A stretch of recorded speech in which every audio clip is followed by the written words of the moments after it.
बांधकाम कामगारांची फसवणूक, विभागाचे कर्मचारी गैरहजर, कामगारांचा संताप। दिनांक 29 ऑगस्ट 2025 रोजी बांधकाम कामगारांना ऑनलाईन तारीख देण्यात आली होती। या दिवशी कंधार, लोहा, बिलोली, मुदखेड तसेच इतर तालुक्यातील मोठ्या संख्येने बांधकाम कामगार विष्णुपुरी, नांदेड येथे हजर होते। विष्णुपुरी येथील उत्तमराव किसनराव हंबर्डे यांच्या फ्लॅट क्रमांक 1067 काळेश्वर रोड येथे शेकडो कामगार जमले होते। मात्र या ठिकाणी बांधकाम कामगार विभागाचे एकही कर्मचारी उपस्थित नव्हते।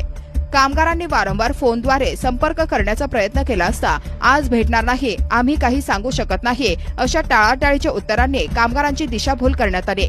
जिल्हा व विविध तालुक्यातून आलेल्या कामगारांना त्यांच्या हक्काच्या गृह उपयोगी वस्तू वेळेवर मिळाल्या नाहीत। यामागील जबाबदार विभागीय कर्मचाऱ्यांवर संताप व्यक्त करण्यात येत आहे। कामगारांचा आरोप आहे की प्रशासनाच्या निष्काळजीपणामुळे त्यांचा वेळ, पैसा व श्रम वाया जात आहे। कसं करायचं, आजची तारीख दिली त्यानं, तिथं ऐलान करा गेले 400 रुपये घ्यायला एका कागदाला। आता तेच कागद करत राहावं का त्यानं, आज हे म्हणायत आता वरीच आमचं ढकलून टाकतात। आता गरीब लोक 2-2 हजार भाडे द्यावा कसं, इथं यावं कसं, आणि तिथं 400 रुपये द्यावं कसं आम्ही आता।